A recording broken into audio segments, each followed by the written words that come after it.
Hola gente, ¿qué tal? ¿Cómo estamos? Bueno, si están viendo esto como las películas, ¿no? Las cartas de testamento y tal. Si estás leyendo esto, significa que... Si están viendo esto es que el anterior vídeo funcionó, que les gustó, que tuvo bastante buen recibimiento por parte de ustedes. Así que muchas gracias. Así que nada, vámonos. Lo que dije en el anterior vídeo es mi opinión. Sé que me voy a estampar y me voy a confundir en algunas cosas. Es parte de la gracia. Al final lo interesante es, bueno, ver dónde lo coloco y ver cómo yo valoro la carta, ¿verdad? Así que nada, vámonos con todo. Comenzamos con las flojillas, con las flojas. A ver, enemigo público y huérfano me parecen dos mejoras...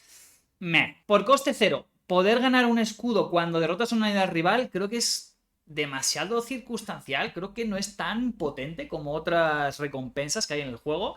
Y un 1-1-1. 1-1-1, sí, que no está... que no está mal por el coste, pero el efecto de dar que sea mandaloriano a día de hoy no parece que vaya a tener tanto potencial. ¿Por qué? Porque ¿cómo te beneficia después? Cuando juegas la armera le das un escudo. Cuando atacas con el sable mandaloriano, primero se lo puedes equipar sin pagar penalización por aspecto y segundo ganas un +1/+1 si otra unidad ataca y está esta...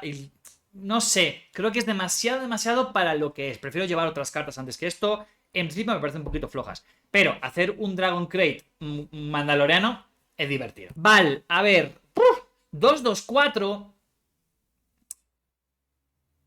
Recompensa. Inflige 3 daños a una unidad. Es decir, el rival va a elegir que tú hagas daño a una unidad tuya. Cuando se derrote, dale 2 fichas de experiencia a una unidad aliada. En la hiperespacio no lo explica, ¿vale? Pero en la otra sí. Dice que el jugador del turno activo decide el orden. Si aplicas primero la recompensa o aplicas primero los tokens de experiencia. No sé.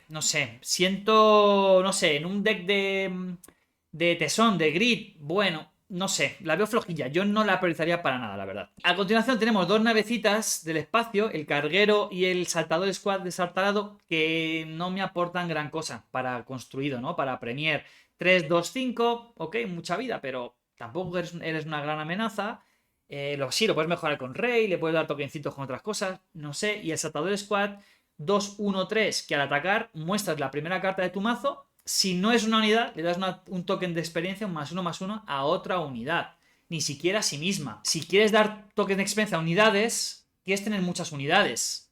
Por tanto, va a ser difícil que reveles una carta y no sea una unidad. No sé, para mí no tiene mucho hueco. Nicho, pues obviamente las 3 cartitas de doble aspecto, ¿no? De doble azul, reparaciones de última hora, Sugi y segunda oportunidad. Creo que ninguna, salvo Sugi, por eso la puse más pequeñito, más que nada para yo recordarlo. Ninguna de las 3, salvo Sugi, la llevaría en mazos donde yo tuviera que pagar penalización, ¿no? O sea, no pagaría 6 por segunda oportunidad, no pagaría 4 por reparaciones de última hora con los decks actuales que estamos todos sufriendo y disfrutando, ¿no? Sugi, la cosa buena que tiene es un 4-4-6, estadísticas bien, muy bien, bajos fondos, comba con cositas, caza recompensas, comba con cositas. Si una unidad rival tiene una mejora, gana centinela, impacto directo en mesa. Y lo que es más relevante, contrabando, solo por uno más y por un único aspecto de vigilancia. Por tanto, la puedes llevar en decks que vayan solamente a vigilancia y a otro aspecto y sacarla por contrabando. Pues no pinta mal, ahí sí creo que tiene bastante uso, sobre todo si eres capaz de sacar valor a bajos fondos y caza recompensas. La otra, la de curar hasta un máximo de 8 daños a unidades. No sé, creo que no es lo que me pide el cuerpo, ¿no? Y segunda oportunidad, yo ya me expliqué en el tier list de las legendarias que es una legendaria que cuesta 4, que no tiene impacto directo en el momento, en un meta de rompemejoras, que sí, que te recupera la unidad, la puedes volver a jugar. No sé, a mí no me gusta mucho, gente, a mí no me gusta mucho, pero me consta que decks monoazules de Gar Saxon y de Rey le están sacando valor, ¿eh? O sea, no digo que no tenga uso, pero es un nicho... Si no la tienes, gente, no vas a sufrir para nada. Resistente, 1-0-3. Muy situacional, no sé. Es que no puedo decir mucho más de esta carta. Y estas dos son súper nicho, ¿no? Una es para llevarla con mandalorianos, es un 2-1-3, no está mal, que si se la das a un mandaloriano, recibe un escudo. Ahí sí gana mucho más valor. Y el otro es un Wookiee 3-2-4 con tesón. Bajándolo con Han Solo, sale ya como siendo un 4-2, muy bien. Y bueno, con otras líderes que también le dan, ¿no? Como el Gran Inquisidor y como Kira, bueno, sacan un poquito valor de su tesón, pero no creo que sea una unidad que priorices para nada fuera de eso. Entonces, súper nicho para mí. Meta dependientes, estas son muy interesantes, ¿eh?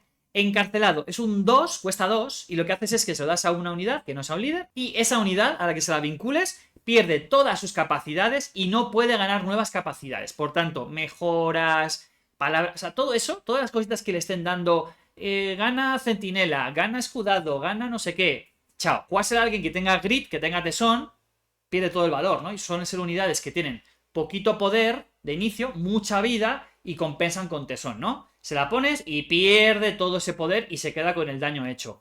No está mal, pero va a depender un poco del meta.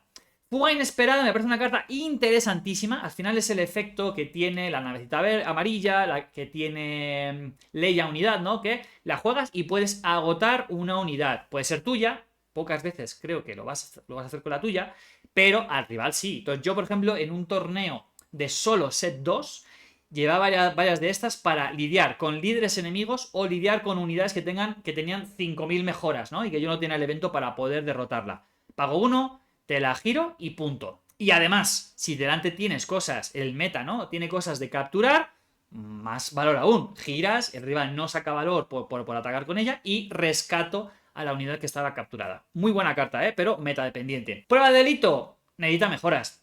Por coste 3, tomas el control de una mejora que cueste 3 o menos y se la vinculas a una unidad válida de tu elección. Esa mejora que tiene el rival, que es carísima, que me está haciendo un destrozo, ¿no? Se la quito, se la pongo en una unidad mía y gano mucho valor. Y encima, como sea una mejora que da vida, se la robas y justamente al perder esa vida es derrotada, valor triple. Muy, muy buena carta de meta dependiente. Pasamos a jugables. A ver, estos dos centinelas.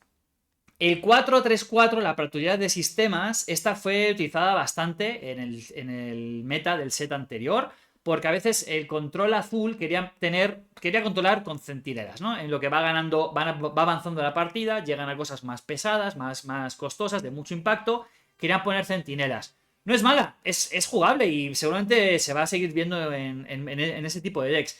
Ahora, a su lado, tenemos un centinela que cuesta uno más, que tiene uno más de vida y ya. Más allá de vehículo, transporte, que veremos si transporte, aparte de buscarla con una carta verde, no hay mucho más. Lo que sí tiene es contrabando, pero es un contrabando de 7, gente. Claro, te puede salvar la vida, ¿no? De pronto dices, no tengo nada, me va a entrar un montón de daño por el espacio, boom, pago 7 y retraso un turno más hasta que llegue a eventos, hasta que llegue a esas cartas que por entrar derrotan cosas. Aún así, no me apasionan. Les veo potencial, pero no sé, podría ir perfectamente a nicho y incluso podría ir a flojilla, la verdad. Brazal lanzacabos, un 2-2-2, solo por eso está correcta. La unidad vinculada gana al atacar, agota al defensor. Por tanto, si le podemos dar a unidades que sabemos que se van a estampar, que a lo mejor no pueden lidiar con una amenaza del rival, pero ataco primero y esa mega unidad que me va, un Dragon Crate, ¿no? Tengo un chiquitillo de un 1-3 que le pongo esto y ataco al Dragon Crate únicamente para girárselo y que no me pueda atacar a mí. Tiene uso, y si no, es un 2-2. Guantelete de los supervivientes. Es una muy buena carta. 5, 4, 6 por estadísticas. Ya está bien, está muy bien para ser del espacio. Cuando se juegue y al atacar, puedes vincular una mejora de una unidad a otra unidad válida controlada por el mismo jugador. El juego que puede dar esta carta es brutal, porque dice del mismo jugador. Es decir, una mejora que tenga el rival, se la cambio a otra unidad que controle el rival. O una mejora mía. Entonces, pongamos un ejemplo con mejoras nuestras.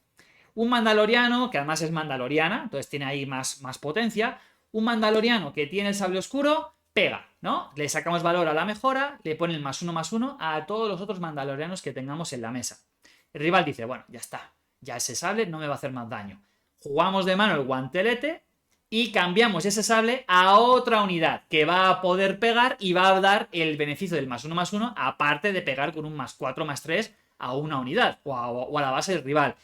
Puede ser muy potente, ¿no? Y el rival, por ejemplo, si tiene una unidad que nos ha jugado un Traitorus, ¿no? Esa mejora verde que nos roba una carta de coste 3 o menos, se la cambiamos a otra unidad y la nuestra, que ya no tiene Traitorus, regresa a nuestra arena. Entonces tiene mucho valor, es una carta bastante jugable. Embo es una carta que me gustaría que pudiera funcionar. la verdad, pero no sé si se quedan flojas. Creo que necesita, o en nicho, creo que necesita algún lugar muy concreto en el que poder entrar. 3-3-4, estadísticas bien, es como un extra, por ejemplo. Cuando esta unidad completa un ataque, si el defensor ha sido derrotado, es decir, tienes que atacar a una unidad, cura hasta 2 de daño a una unidad. Se puede curar a sí mismo, de tal modo que tradea, me curo, o curas a unidades cercanas para que sobrevivan a tradeos o simplemente pues, no sean derrotadas por algún evento o qué sé yo, ¿no? Bien, bien, veremos, creo que tiene potencial, pero está ahí. Parte positiva, bajos fondos, caza, recompensas. Te habilita cositas con eventos y otras unidades que puedas llevar en el mazo. La granjera de humedad. Hay una anécdota muy buena. Estábamos en un evento y escucho de pronto Star Wars Unlimited, ese juego en el que te ganan partidas una granjera de agua y una rata que salta y regresa a tu mano todo el rato, ¿no? Bueno, 1-0-4. Restore 2. Es un Restore 2 muy potente. Claro, es un ataque que no va a hacer nada, pero le puedes poner mejoras. Rey Líder le puede dar un montón de toques de experiencia y hacerla más grande, más grande, más grande. Y es una carta que el rival dice, o me la quito o Restore 2, Restore 2-2, Restore 2. Es un falso centinela. Es muy buena carta. Y también muy buena carta el Adepto del Camino. No es muy jugable. Igual que la granjera que hemos visto antes tampoco. Porque hay muchos decks que no la van a querer, ¿no? Pero en los decks correctos va a ser buena. Y en cualquier deck, sobre todo en sellado y construido, estas cartas brillan bastante. Adepto del Camino es un 2 azul 1-3 mandaloriano.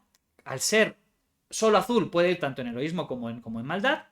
Mientras esta unidad tenga vinculada alguna mejora, recibe +1/+1. Esta carta, gente, en ese torneo de solamente set 2, me llegó a pegar de 9 a la base. Tenía el sable, tenía dos lanzallamas, tenía un escudo, tenía un montón de cosas. Era el horror, ¿no? Como no tengas respuesta ante esta carta que se ha ido poco a poco haciendo más grande, puedes pasarlo bastante mal. Pasamos a muy jugables, y aquí ya hay cartas que ojito con ellas, ¿no? Vencer al dragón, este coste 4 evento, esa imagen recordemos que va a ser el mat especial y único que van a dar en el torneo de Barcelona, el Infrefest, así que ya saben, si son de los afortunados y afortunadas que pueden ir, pues nada, a disfrutar ese mat, muy muy bonito. Cuesta 4, es una táctica, derrota a una unidad que no sea un líder y que tenga 5 o más de poder. Es situacional, creo que es muy buena en el banquillo, porque al final hay otros eventos que hacen más o menos lo mismo, que cuestan más, que al final, bueno, hacen un poco lo mismo, más fiable, sí pueden lidiar con líderes algunos de ellos. Banquillo como mucho, pero es muy jugable, creo que es bastante buena, y si te faltan otros eventos de este estilo, pues perfectamente puede ir dentro. Fuerza encubierta es una carta que me gusta mucho, es un evento de coste 1, azul, curas 2 de daño a una unidad y le das una ficha de experiencia, y la puedes sacar por contrabando. Se ve un poco regular, creo que es coste 3, más no merecía la pena. Bueno, es la típica carta que te puede romper un turno, ¿no? Donde a lo mejor el rival dice, mira, aquí tradeo, tal, no sé qué, aquí no ataco, porque esta se va a estampar contra mi centinela y se va a derrotar. Bueno, le pongo esto, le curo 2, le pongo una ficha de experiencia y ya cambia un poco el devenir de toda esa fase de acción. Me parece muy buena, a mí me gusta mucho, la verdad. Y bueno, Fenrau me parece una de las mejores cartas, infrecuentes. Igual me estoy dando un mezapazo de triple, pero me parece una carta buenérrima, buenérrima, buenérrima. En el vídeo donde hablaba de las cartas del tier list de azul, blanco, azul, negro, decía que hay mucha gente que prefiere meter a Fenrau por encima de Mandalorian, por el efecto que tiene de poder jugar mejoras gratis. Mejoras que puede ser Snapshot, que hace que una unidad tuya ataque inmediatamente, por tanto te da mucho tiempo y te permite reclamar partida, te permite hacer tradeos antes de que el rival te ataque a ti, sacar valor a una unidad y que pueda ir a la base antes de que sea derrotada. Puedes ponerse a ella misma para darle un -2/-2 a una unidad rival y puede ser que se la derrotes o directamente que le bajes estadísticas y ya no es una amenaza contra ti, porque si te tradea te va a hacer menos daño y a lo mejor hasta es derrotada a ella. O a lo mejor tú quieres tradearla a ella y tu unidad se va a quedar. Es una cartaza, me parece muy muy buena. Claro, el tema no la pongo en obligatoria meta porque gira en torno a mejoras. Si tu deck no va a mejoras, no tiene tanto hueco. Y a continuación, dos cartas que van de curación. Un Bounty, mucho mejor que el que vimos antes. Curas 4 de daños a una base o una unidad. Y además es que es la flexibilidad, base o unidad. Y si la unidad del rival a que se la has puesto es única, te curas 6. Muy buena carta. Creo que control si quiere. Además, azul tiene 20.000 formas de acabar con tus unidades. Es muy fácil que puedas sacar valor a esta carta. Y a su lado, una carta del set 1 que ya era jugable antes, ¿no? Juggernaut de carga. ¿Puede estar injugable y no muy jugable? Puede ser, pero es que creo que el impacto es muy potente. Y sobre todo con Han Solo azul, o sea, el Jon Solo, ¿no? El jovencito Solo con azul, la puedes bajar por 5, le haces 2 daños, luego le pones el escudo, es un 4-4, te curas, claro, tienes que tener más cosas azules, pero al final si la llevas es porque vas a tener bastantes cosas azules. A mí me gusta. Y me gusta muchísimo este centinela, guardia del puesto de Nima, 4 azul, 2-6. 2-6 es muchísimo. Es prácticamente, te estás asegurando que 2 unidades de rival se estampen contra este pedazo de centinela. ¿Es la mejor carta del universo? No. Es una carta que creo que va a haber hueco en muchos decks controleros o un plancito B ahí de, madre mía, la tengo en el banquillo y tengo que sacar un centinela potente o me revienta este agro. Boom, 2-6. Y paras un montón de ataques, ¿eh? A mí me parece muy buena. Y obligatoria meta, solo una carta, gente. ¿Cuál? Caída del rival. Rival Falls. Coste 6, evento, azul, derrota a una unidad. Punto. Punto y final. Esta carta es la carta que quieres tener en mano siempre que el líder rival va a salir. O cuando sabes que te va a sacar un dragón, te va a sacar un Vader, te va a sacar un Maul, te va a sacar esas cosas gigantes que no quieres lidiar con ellas y no quieres que estén mucho tiempo en mesa. Caída de rival entra maravillosa, es una cartaza. Y en hiperfoil es chulísima. Y así se ve el tier list final. Bueno, bastante equilibradillo, ¿no? O sea, hay bastantes cosas en jugable, muy jugable. Hay una sola cosa en obligatoria o meta. En nicho hay cosas potentes, la armadura mandaloriana y el Wookiee en sus decks entran muy bien. Y en flojas, pues no hay ninguna carta que duela, yo creo, ¿no? No hay ninguna carta que digas, oh, qué lástima, con esta carta, este arquetipo o este tipo de deck iba a poder brillar. Qué pena que no sea tan buena. No. Y las metadependientes son bastante potentes. Sobre todo la que gira unidad me parece muy buena. Y la de robar mejoras, si en tu meta hay muchas mejoras, robar la mejora, ¡guau! Puede ser una brutalidad. Sobre todo mejoras potentes como lanzallamas y cosas que den vida.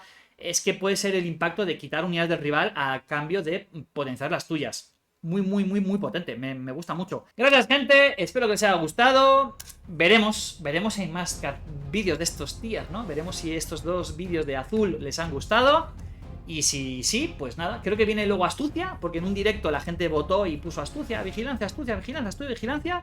Ganó más vigilancia. Pues si sí, vendrá astucia, ¿vale? Si están viendo por casualidad primero este tier list y les falta el otro azul, por favor, vayan a verlo. O sea, tienen que ver el otro vídeo del otro tier list azul. Espero que les guste mucho y sigan disfrutando mucho de Star Wars Unlimited. Gracias, gente. Chao, chao.